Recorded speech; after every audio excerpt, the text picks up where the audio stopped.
Namami Bhagavatpadam Shankaram Lokashankaram Shankaram Shankaracharyam Keshavam Badarayanam Sutra Bhashya Kritau Vande Bhagavantau Punah Punaha Ishvaro Gururatmeti Murti Bhedu Vibhagine Vyoma Vatvyapta Dehaya Dakshinamurtaye Namaha Gukarastvandakaro vai Rukarastvanivartakaha Andhakara nirodhitvat Gururitya vidhiyate Sadashiva samarambham Shankaracharya madhyamam Asmadacharya paryantam Vande Guru Paramparam. Om Sahana Vavatu Sahanau Bhunaktu Sahaviryam Karavavahai Tejasvinavadhitamastu ma vidvisha vahai. Om Shanti Shanti Shanti. Namah Shri Shankarananda Guru Padambu Janmane Savilasa Mahamoha Graha Grasaika Karmane.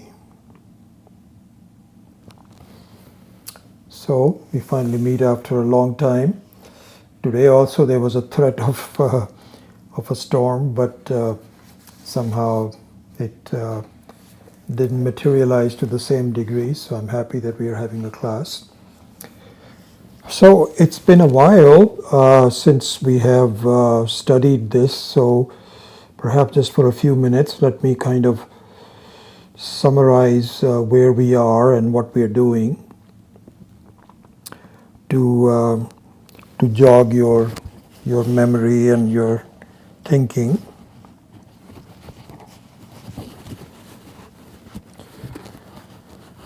So, as a student of Vedanta, you know that what distinguishes Vedanta from a person that has not inquired into the truths presented by the Shastra. So a normal person that you see every day, not familiar with the term Vedanta, what do you mean by that, Vedas, etc., no idea. So if you look at the contrast between these two, one way to summarize the contrast is the contrast between a Vedantin and non-Vedantin is that a normal non-Vedantic person views the world in two levels of reality. One is subjective reality, or what is called pratibhasika sat, and the other one is objective reality, which is vyavaharika sat. Vyavaharik means one which is transactionally true. So the distinction between those two is the one which is private to you, you have your own thoughts, and certainly dreams come into that category, or just your own view of how things are. People that have some kind of mental issues, they can even have some delusions in terms of how the world treats them, how they look at themselves. So there are some specific issues with that. This is all having to do with pratibhasika sat. And you can also say that if you look at a pure lie, not a pure lie, but a lie as opposed to the truth, untruth, that also can be looked at as pratibhasika sat. So, for example, you can say, did you do this job? And supposing you didn't do it, and you say, yes, I did that. And so this is also called pratibhasika sat, and nobody really likes that.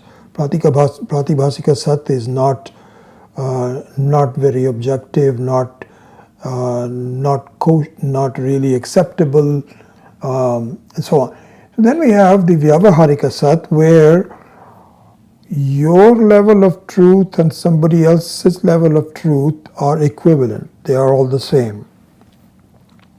That there is a sun, there is a moon, there are seasons, there is good and bad, there are vegetables, there are meat. All those kinds of things are Vyavaharika Sat. So these are the two kinds of Sats that we have. Two kind of Sat mean truth. Two kind of views of reality that an average person has. A Vedantin has a third level of truth, which is called Paramarthika Sat. Paramarthika Sat means the real Sat. So from a Vedantic standpoint, the other two truths are relative truths, really. They are not the real truth. Here a lot of the acharyas have given an example. That's, for example, you can say that a gold coin, in the sense of that example, is the real truth. But suppose you say that, I don't remember the value of gold, but supposing you say $500 note is equals to a gold coin, then that would be called Vyavaharika Sat, because it is not gold, but it serves the purpose of being gold, golden coin. So that's one way to look at it. But broader, and speaking from a broader standpoint, truthful standpoint, Vedanta says there is another level of truth, which is Paramarthika Sat, which is absolute reality, not relative reality. It's not Pratibhasika Sat, not Vyavaharika Sat. It is Paramarthika Sat. This is what distinguishes a Vedantin from a non-Vedantin. You all know this. I'm not teaching you anything new. I'm just providing a certain context for the study of this portion of Pancadasi that we are doing, which is Ananda Mimamsa. Ananda Mimamsa means the very analysis and thinking of the sources of joy. This is what Mimamsa means. Mimamsa means a very thorough dissection, a logically pure dissection of the sources of joy. This is what Ananda Mimamsa is. And so in the last 5 chapters of the Pancadasi, the author has taken up Ananda Mimamsa. Okay, so that being the case,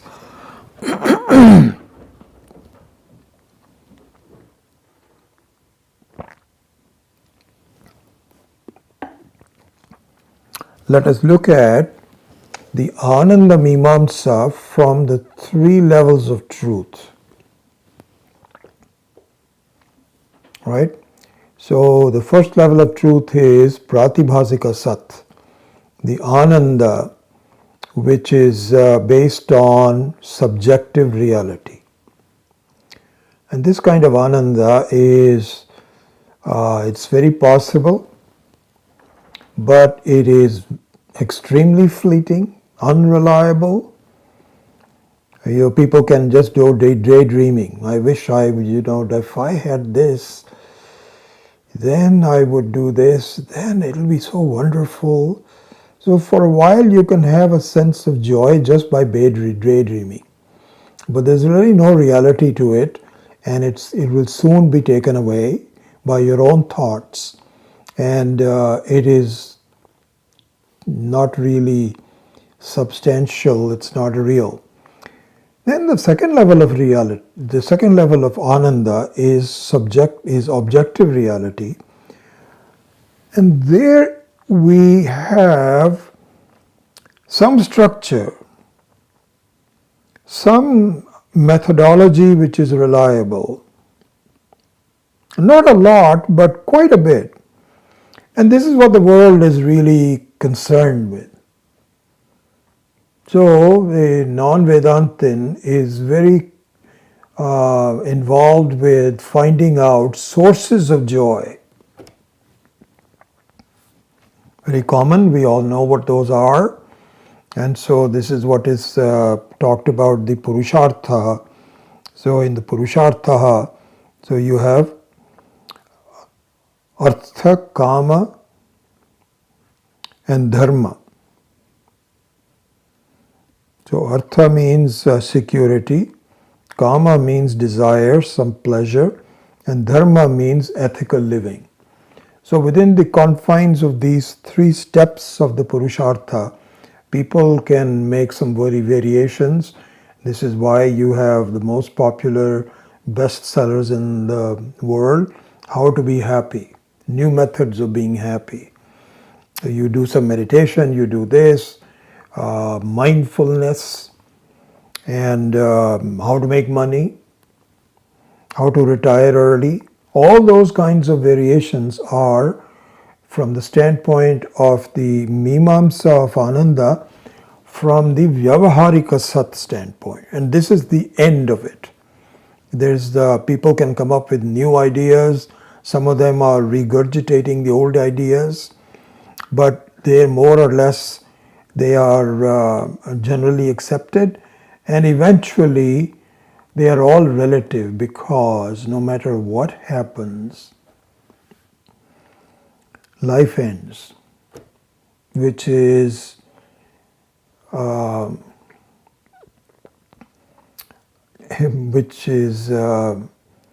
puts an end to all these methods of gaining joy. There's a Western saying, he says, life is a bitch and then we die. So you struggle, you try to get the best possible joy from little, like a beggar, and at the end of that there's a stop.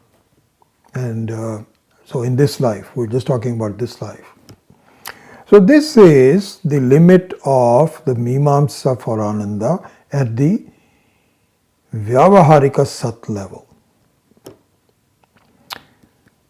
What Pancadasi does is to look at the Ananda Mimamsa from a Paramarthika standpoint, Paramarthika Sat standpoint,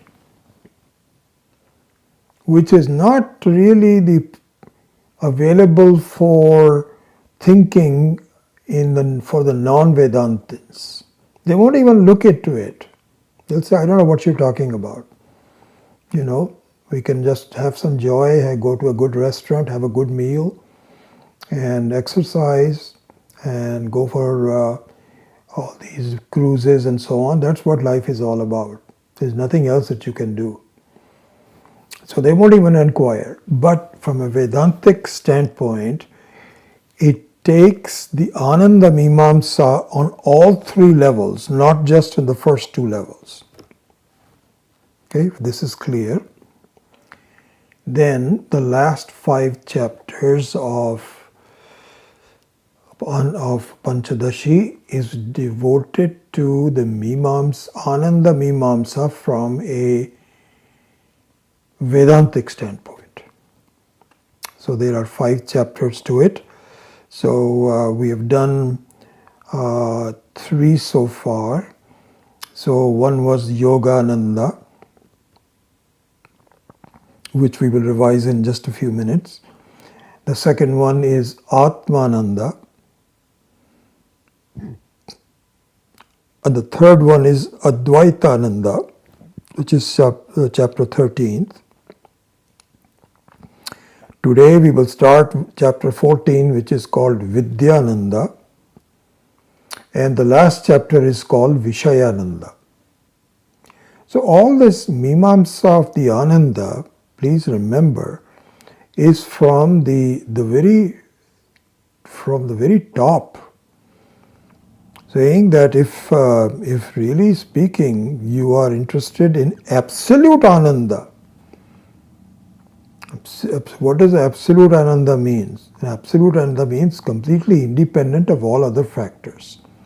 Nothing really is influencing it. No time, no place, no vastu. Deshataha, kalataha, vastutaha, aparichinnaha. Yah anandaha tam mimamsyate. Iti ananda mimamsa from a paramarthika standpoint. So this is what we're doing.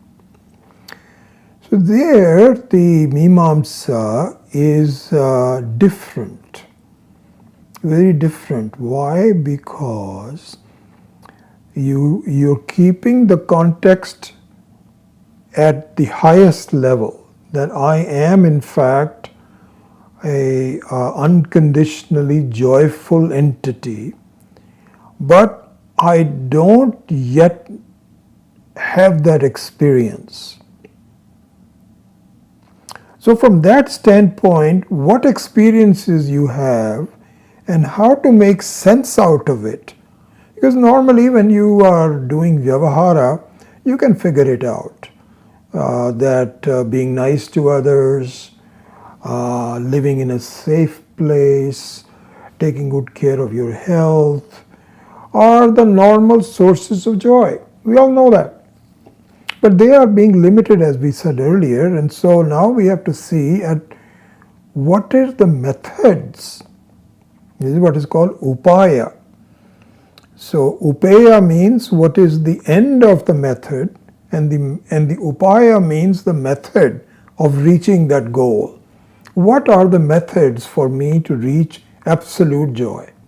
This is the subject of these 5 chapters. Okay.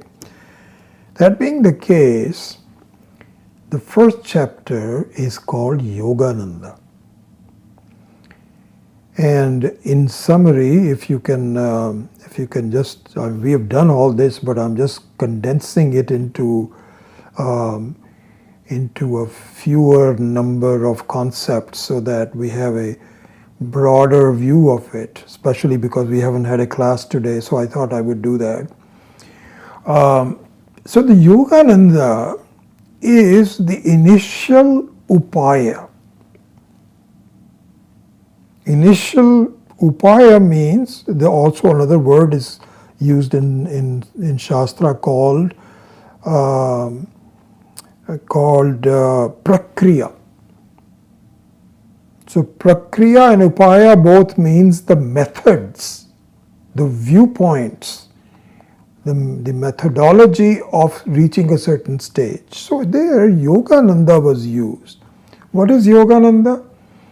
Yogananda means that if you are able to systematically reduce the monkey-like aspect of your mind, going from place to place to place, and just calm yourself down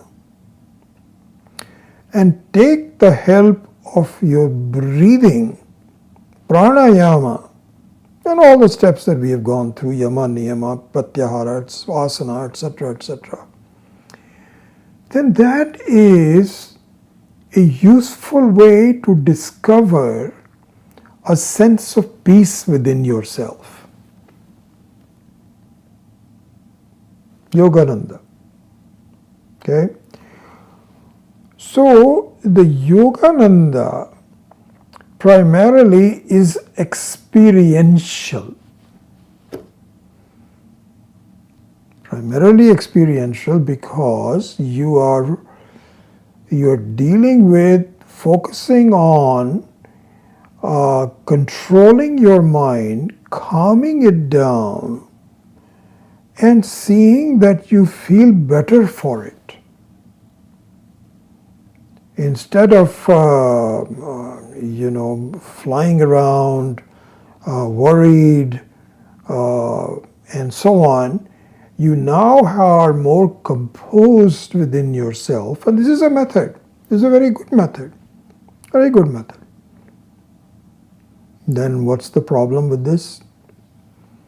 The problem is this is rather elementary. Why is it elementary? Because, well, let me just say both. It is both elementary as well as requires a lot of effort. Lot of effort. It takes years of practice to develop a habit of doing meditation, ultimately looking at nirvikalpa samadhi, which is a wonderful experience.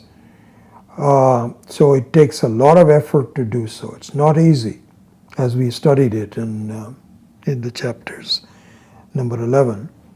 Secondly, it is elementary because it is limited. Why is it limited? Because you cannot lead your life doing complete meditation. You cannot keep on doing meditation. I remember we had a student in our PRC course. His name was Jim. I forget his last name. I think the last I heard, he was quite a bit older than I was, so I'm not sure that he's still alive. I hope he is. But he would really enjoy doing meditation. And he was studying Vedanta. It's not as though he was devoid of the knowledge of it. But he really just thought that just doing meditation is the ultimate. And I remember the discussions between him and Swami Dayananda. Swami Dayananda used to say, he was doing it politely, but he basically wanted to say, how long are you going to do meditation?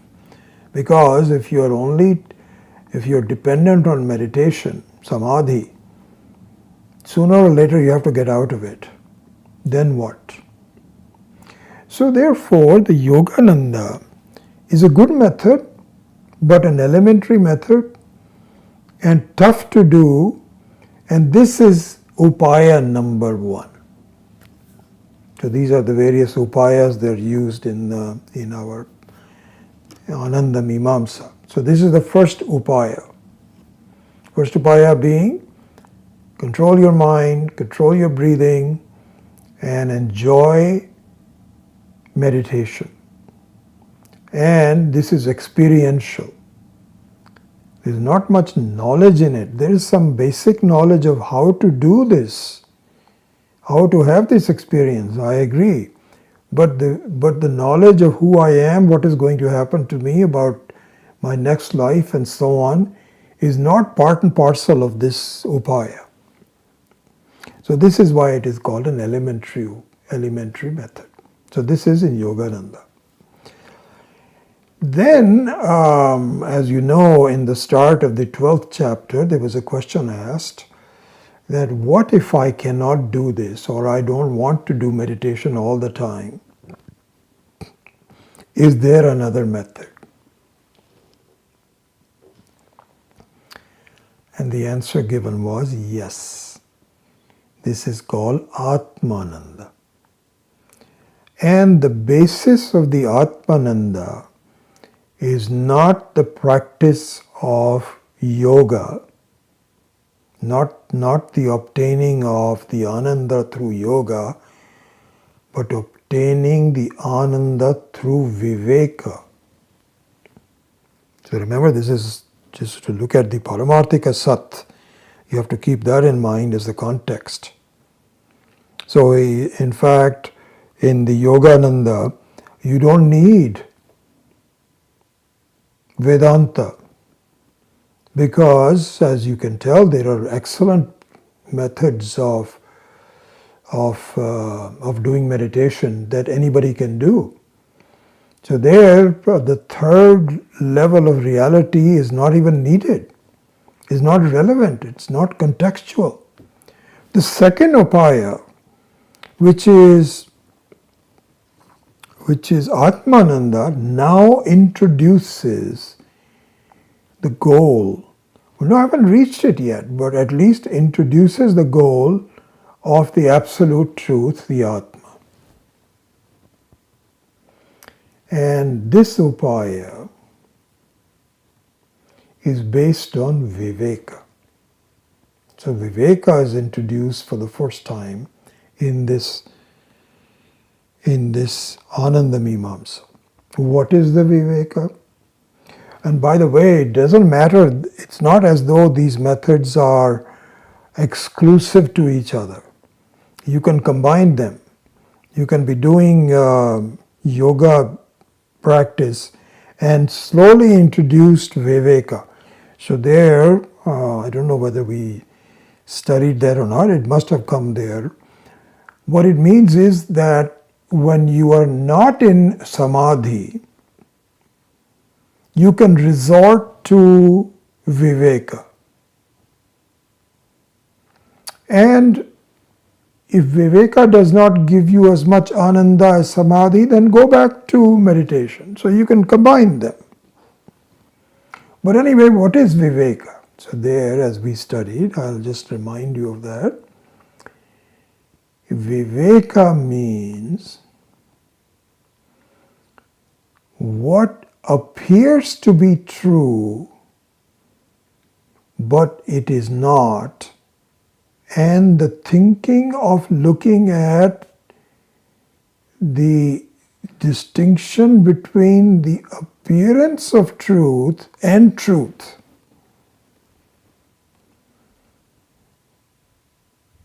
So the appearance of truth is a possibility, but it may not be truthful. It is kind of looking like you're looking at your own mirror, and it looks very much like you, but it's not you.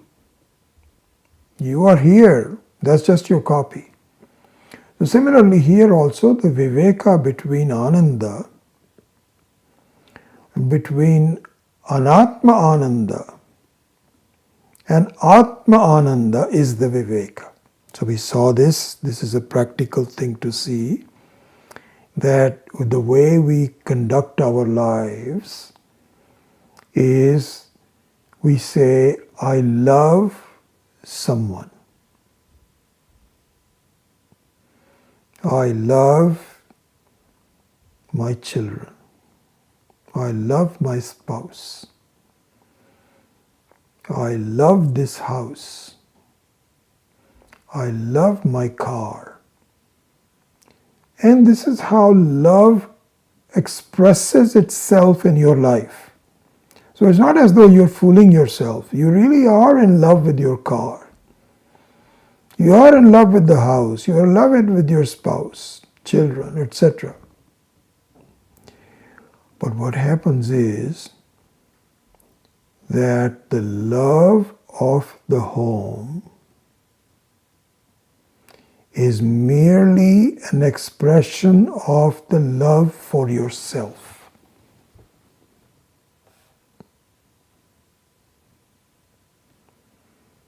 You know, a very simple example is that suppose you sell your home.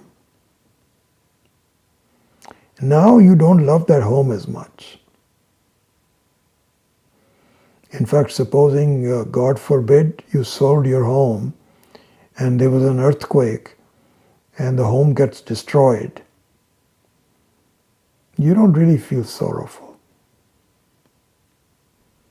because this is not my home anymore. So the I-ness and the my-ness, not M-I-N-U-S minus, but M-Y-N-E-S-S. Minus and I-ness is the root cause of your joy. So as you know, the famous Brihadaranyaka, Atmanastu kamaya sarvam priyam bhavati. Atmanastu kamaya putram priyam bhavati. Putri priyam bhavati. Atmanastu kamaya. You do not love your son for your son's sake. You love your son for your own sake. So, very, very simple, that supposing your son misbehaves continuously and it turns out to be a rascal, criminally oriented, you don't love your son anymore. You're better off saying, that's not me, that's not my son. I don't know what happened. Something came over him. As long as the son is good to you, you love him. And if he's not good to you, then you don't love him.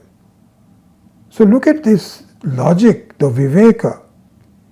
So the unconditional love is for yourself, and if someone else is conducive to that love, that's okay. It is not conducive, so it's a beautiful logic. This is the viveka. What it means is that really speaking, everyone in this world is most interested in their own self, not in anybody else's self. So now we come to a very interesting point, which is a question. Remember, this is the Vivekananda, this is the Atmananda, second chapter. So a question can be, a doubt can be, are you teaching us the wrong values? Is the Shastra pointing out that you should be very selfish? Isn't it better to love others? Isn't that what truth is all about? What love is all about? Here you're going just the opposite, that please see that everything is for yourself. So here, I think Swami Maheshananda ji and then Swami Akhandananda also, all the acharyas that I've studied under, they say, no, there is no defect in this. We are not saying, Swami Maheshananda was most articulate on this point. He was saying, we are not saying that's what you should be. There is a big difference. We're not saying that you should just love yourself. Go tell your spouse tomorrow, you know, I've been telling you that I love you. And I just found out from my class today that I don't love you anymore. He says, what? Yep, I don't love you. Really, I am in love with myself. So it's not as though we are asking you to be selfish, but we are asking you to see the viveka of how the Maya Shakti hides yourself from yourself. The truth really is that your focus is on the Atma. And this can also be seen as focus is towards the Paramatma, as Parameshwara. That would be a correct way to look at it. And I'll explain that in a minute in more detail.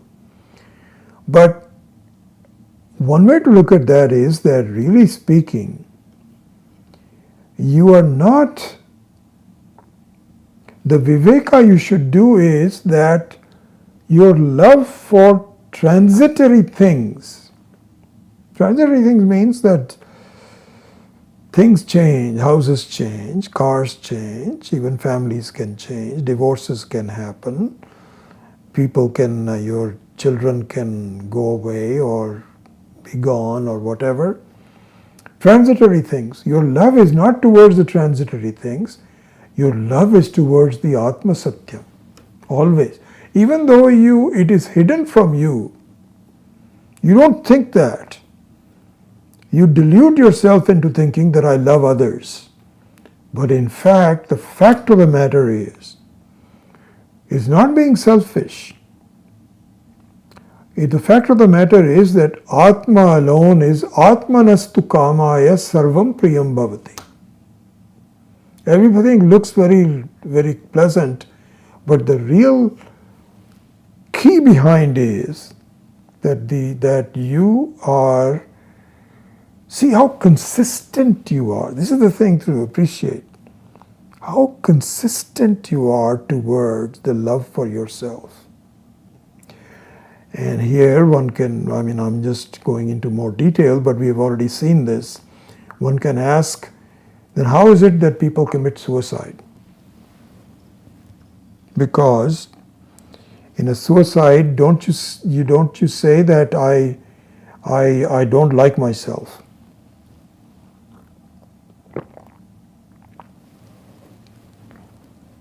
Therefore, I cannot live. Don't you say that in the suicide? Isn't that the suicide? No. In a suicide also, it is exactly the same logic. Why? Because you are evaluating the state of your mind which is not you. Just like your car and your house is not you, your mind is also not you. It is your reflection. And you don't like your reflection. You don't like your mind. How upset you seem to be. You cannot accept that. And because you cannot accept it, why don't you accept it? Is the question. Because, just look at the logic of it. It's very beautiful logic. The reason that you commit suicide, anyone commits suicide. It's amazing. Thousands of people commit suicide every day. I think I read it somewhere. You can probably Google this and say how many people commit suicide on a daily basis. Thousands. And the reason they commit suicide is, again, the same thing. They cannot stand the state of their mind. And the reason they cannot, how will they not stand the state of their mind? Because they feel I am someone different from that. I don't accept it. Why do I have to go along with this? So even in that case, you imagine, you have a viveka, do the viveka. It just so happens that you think your mind is you. You think your mind is you, and that's why you don't accept it. You don't accept yourself. But in the act of committing suicide also there is an appreciation of the love for yourself, because you say, I am better than this. I cannot be this upset. I don't want to live like this. I am better. Maybe if I go away someplace, next life, maybe I'll be better. I think I will be. So I don't accept it. There also it is really the love of Paramatma alone. Anyway, so here summarizing what Swami Maheshananji was saying, that Shastra is not saying that you become selfish. Just the opposite, as we will see in a minute. All it is saying is, do the viveka and find out what is the truth about yourself. Because hidden behind the love of others, lurking behind it, is the love of yourself, love of the Atma. Think about it. Do mimamsa. This is the topic of the second chapter of the 5-chapter set called Atmananda. Okay.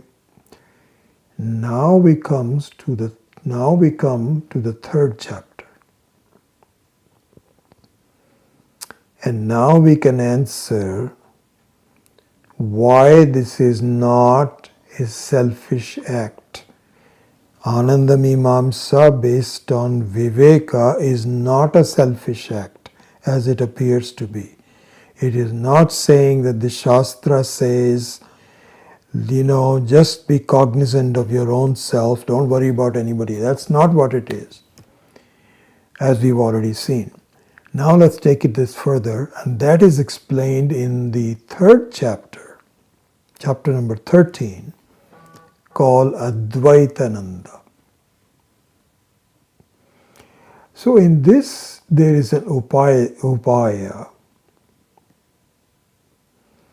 This is the upaya of Advaitananda, which says that you should see that the Atma which is behind all other love for others, that Atma is also the Atma of others.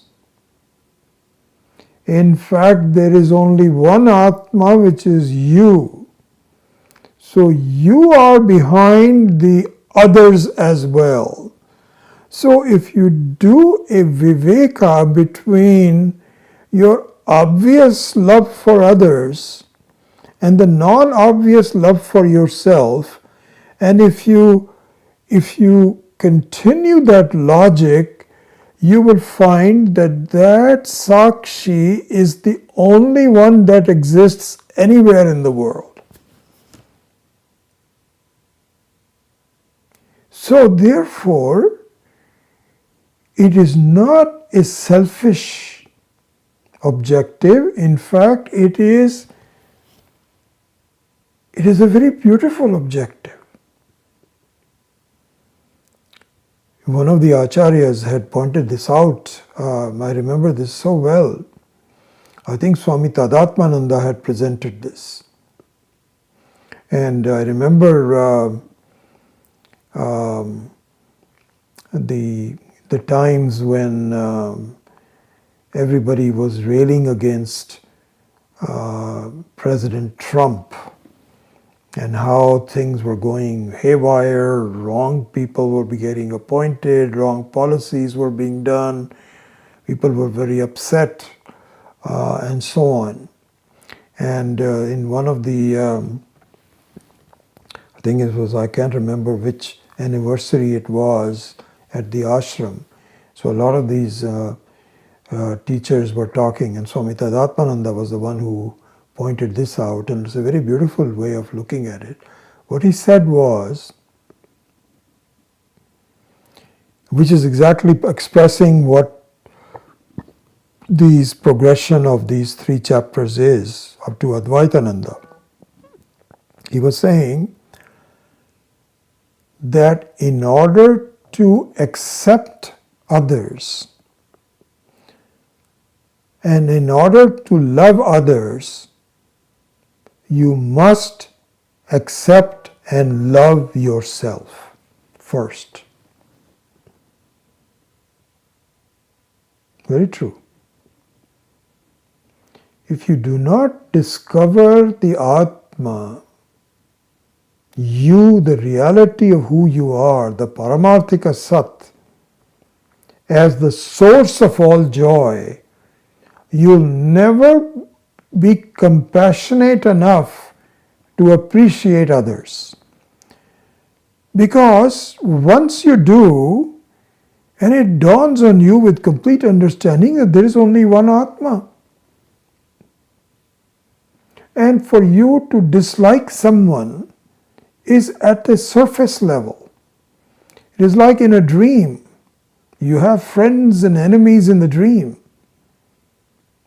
And the friends and enemies are also nothing but yourself. Very similar to that is the waking state. This point is the fundamental point of the Mandukya Karika that we are going to study in great detail under the guidance of Swami Akhandananda ji. I'll probably start that in a couple of months. This is the point.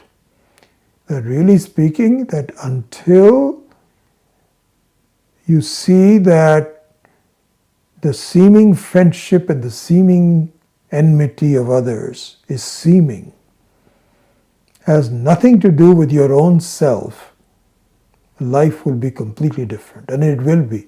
This is what we have to think about. So now, this is what is called Advaitananda. You see how very beautifully the Yogananda side, that's a different methodology because is no Viveka there. That is purely experiential. But in terms of the Atmananda and the Advaitananda, there is great deal of commonality.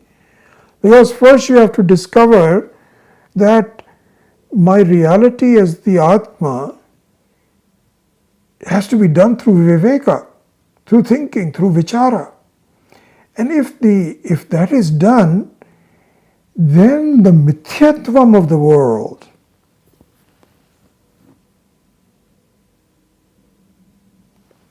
becomes much more relevant and much more, the non-reality becomes very real. I mean, in the sense that you can see it. Yes. So there is the Advaita. That the Dvaita, the plurality, is false. And the reality is Advaita, is non-dual. As we will study this in great detail in the Mandukya Upanishad. Very beautiful. But that's a progression. That's how the Ananda Mimamsa is to be done. So now we have done the first 3 chapters of the Ananda Mimamsa. So let us now at least symbolically start chapter number 14, which is called Vidyananda. Okay? And the more you, and so this is somewhat, this is systematic also. You have almost like the first level of upaya, which is Yogananda. The second level of upaya, which is the next step of the ladder, is Atmananda. The third step of the ladder is Advaitananda. And the fourth step of the ladder is Vidyananda. And so the Vidyananda is the start of the 14th chapter. And now let us look at what that means and what is that upaya. All these are upayas, these are all prakriyas. So the question is, what is the reason for this upaya, for this prakriya? So if we go to, in this book that I have, this is page number 1437. Most probably you most don't have this. This is the Hindi book that we had. So let me just chant the first few verses, but the first one. So he says, Yogena Atma Vivekena Dvaita Mithyatva Chintaya Brahmanandam Pashyatotha Brahmanandam Pashyatotha Vidyanando Nirupyate. So he says that we have done Yogananda, Vivekananda, Atma Vivekananda, Dvaita Mithyatva Chintaya, Brahmananda Pashyata Atha Vidyanandaha Nirupyate. Now we are going to talk about Vidyananda.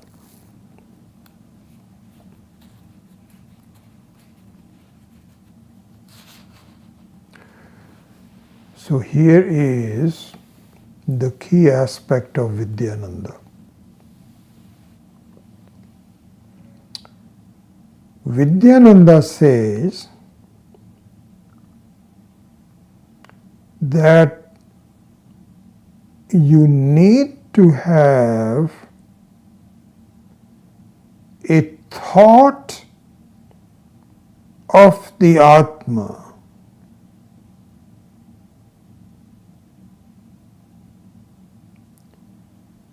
for it to be an effective upaya.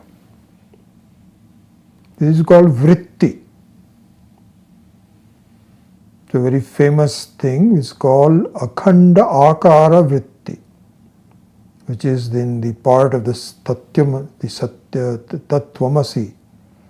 Akhanda akara vritti means that your thought must be accurate to the Atma. This is called vritti jnanam. And a way to understand the Atma is to have the Atma vritti. Brahma vritti or Atma vritti is the same. What do you mean by Atma vritti and Brahma vritti? This is the topic of the 14th chapter. Okay? So here in the second verse,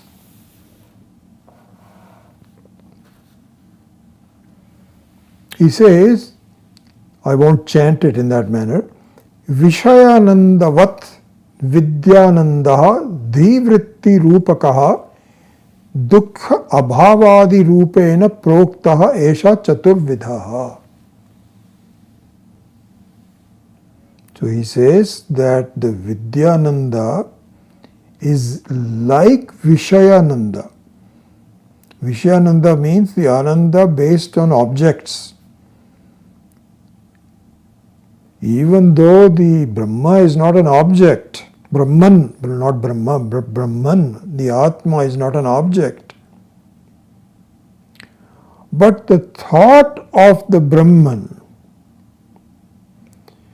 acts as like it is a thought of an object. So he says, Vishayanandavat Vidyanandaha Dhivritti Rupakaha. So it is the nature of Dhivritti. This is what is called Akhanda Akara Vritti. This was a thing that we struggled with. I remember in Piercy, we used to say, what? I thought you were saying that the Atma cannot be done through. All of that, those thoughts will come and we will resolve it. Now that at least now I've gone through that myself, so I'm able to express it in a meaningful way for you. But those doubts can come. Dhivritti, of course the mind disappears when the Atma is there. And the mind is not there, how can you say that the Atma is there? And if the mind is there, that means that it is different from the Atma. All those thoughts will come and we will go into that. But for the time being, let's start in the beginning. And he says that the Vidyananda is basically vritti rupakaha. It is like an understanding of a Vishaya. Beautiful example given in here by Swami Maheshananji. He explains this. He says that suppose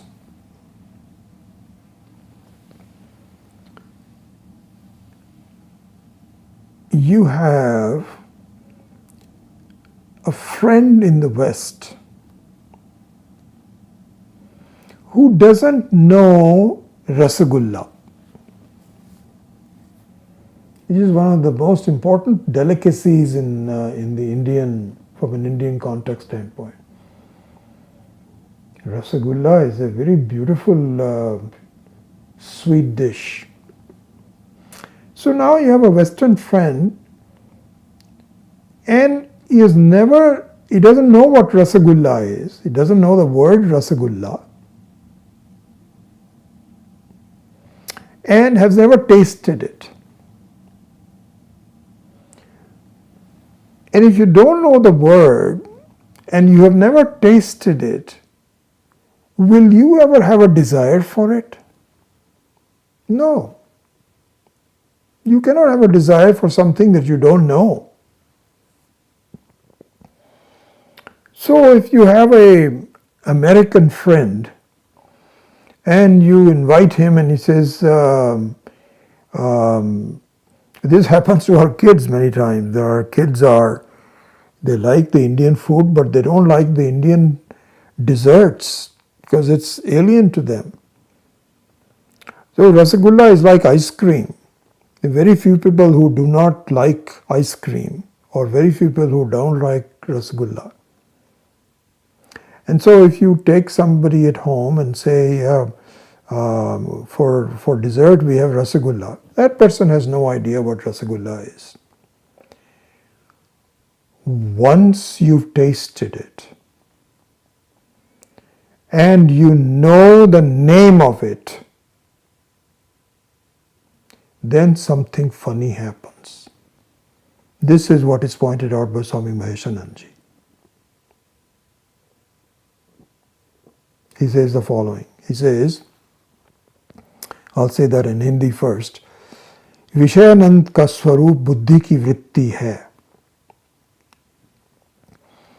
Vishayanand ka swarup, the swarupa of the Vishayananda is vritti, vritti jnanam. जिसने कभी रसगुल्ला नहीं खाया उसे उसमें प्रियता नहीं, उसे रसगुल्ला का आनंद भी नहीं आता. Means he has no love for it and he has no joy for it. First of all, he takes it and he may look kind of like a funny taste to it, has some sugar in it and so on.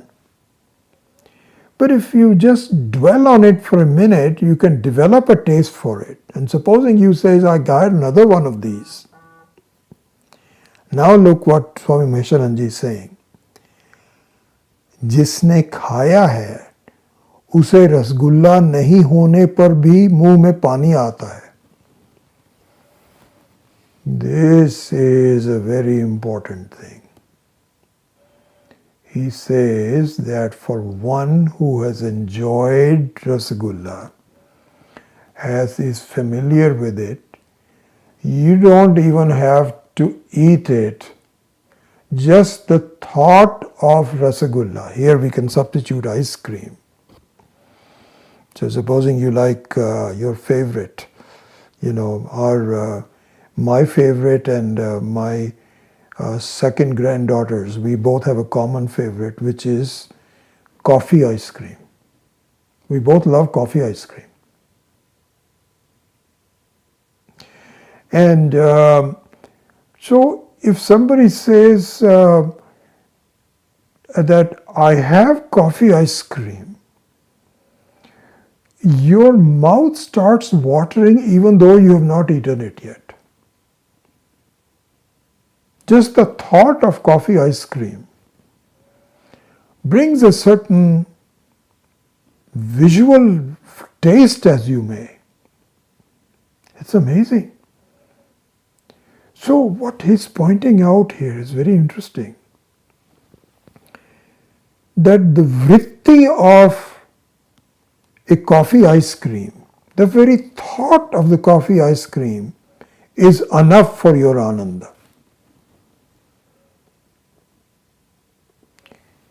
It is for that reason that Vidyananda, the Ananda because of knowledge, because of Vidya, is akin to Vishayananda. Beautiful example. And this is what Swami, the Panchadashikara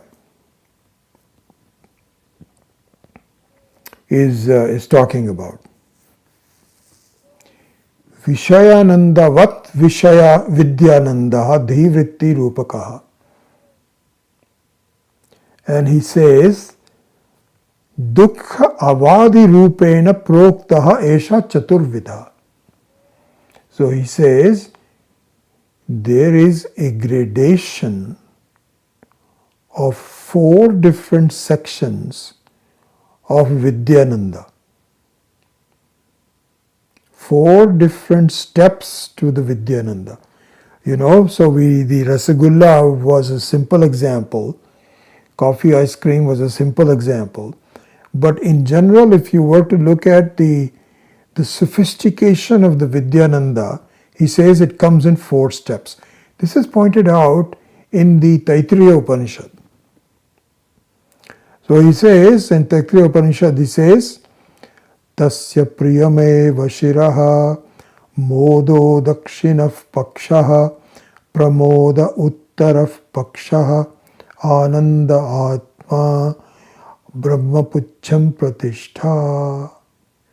So this is what is called Rupakaha, a visualization of like the 4 aspects of a bird. So this is given in the Taittiriya Upanishad. So there it says there are 4 parts of it. So the Priya is the head of this bird. Priya means love. Love is the head of the bird. Modaha is the left wing. 2 wings. Dakshina pakshaha. Pramoda is the northern, is the right wing, the left wing and the right wing. So, modaha dakshina pakshaha, pramodaha uttara pakshaha, ananda atma. The body of this bird is ananda, is joy. Love is the head, moda is the left wing, pramoda is the right wing, and the atma is the body, Brahma is the pucham, the one which stabilizes everything is Brahman. So this is the Rupaka, this is the method used in it. So what does it really mean? In the short term, I can just do this and then we will conclude this class. What does it mean in our reality life, in our experiences? So he says that if you look at your experiences of how something gives you joy, how the analysis of joy takes place in your life, it has 4 parts to it. So here, to give an example, suppose you have a son or a daughter who is working in faraway land. We have a friend whose daughter lives in Copenhagen in Denmark. And she doesn't really come home very often. And there's a great deal of love, wish you would be here and so on. Okay? So now there is a email from the daughter which says, Mom and Dad, I'm coming home next week. So this is what is called Priyam Eva Shiraha. The head of this experience of this couple whose daughter lives in Copenhagen is love for their daughter. This is Priyam Eva Shiraha. Okay? The first one is, I am coming next Monday at San Francisco. at 9 o'clock in the morning. So this is the expectation and results in joy for you to expect your daughter to be in San Francisco. So this is called Priyam.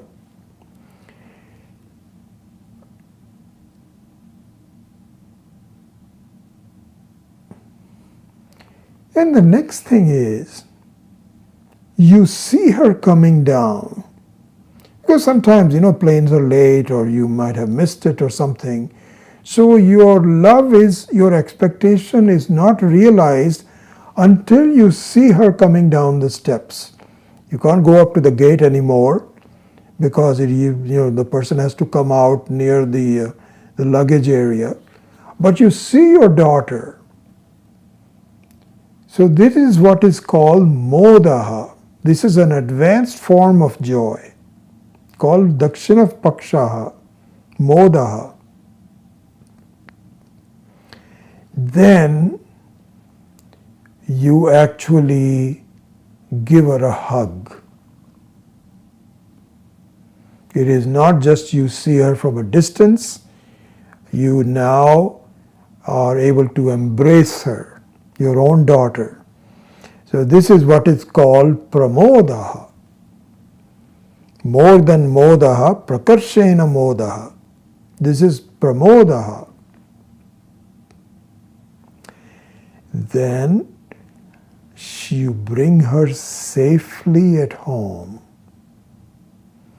She's healthy. How are you? Do you have any problems? No, I'm perfectly okay. Jet lag? No, I'm okay. I'm wonderful. You come home.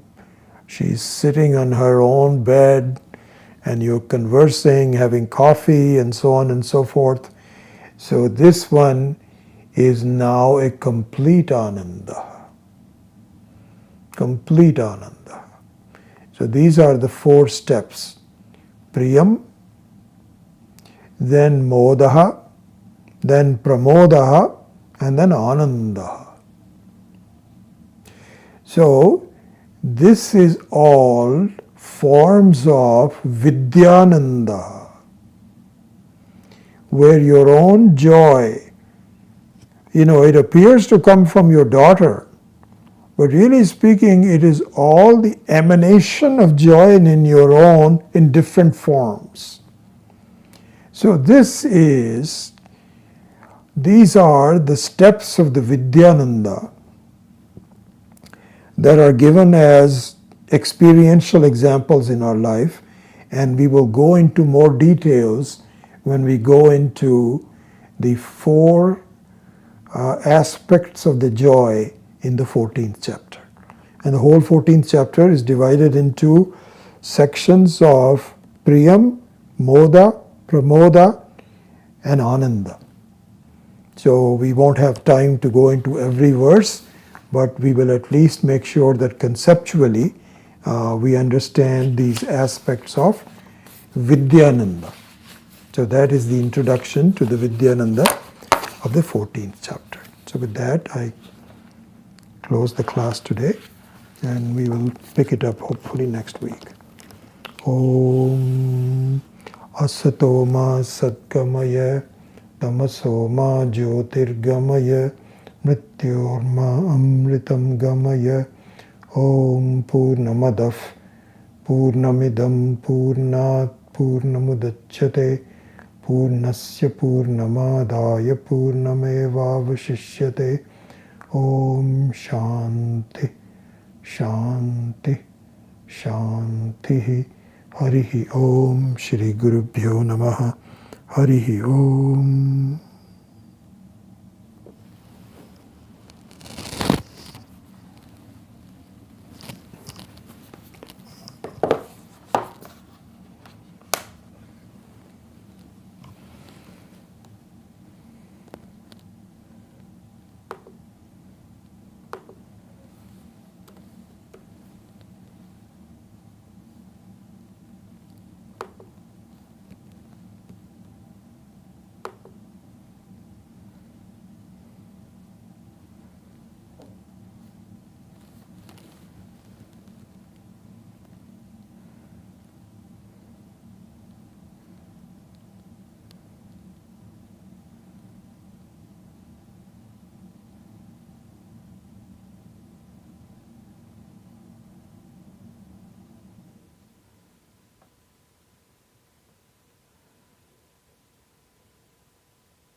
So nice to see you all. It's wonderful. Kalpana says that, are you all getting frequent interruptions? I don't see anyone else agreeing with her. And I don't know if anything from here is obvious, so it looks like everything went okay.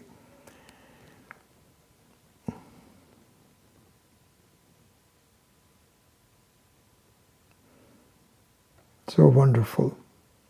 Wonderful to see you all. So Panna says no.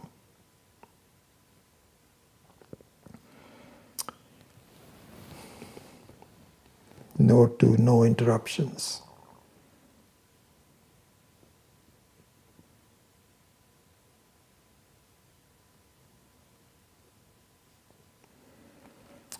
All right, good. I think I'm happy that we are reviewing the Ananda section, Brahmananda section, without going through every because there's 100 or so verses in each of the 5 chapters, and it will take us a long time. But as long as we are able to capture the conceptual aspect of them, then I think we are good. So I think we are doing it okay. So very good. All right, with that, I thank you all. Happy they're back on Tuesdays. And hopefully we'll be able to have a class next week as well. Hari Om.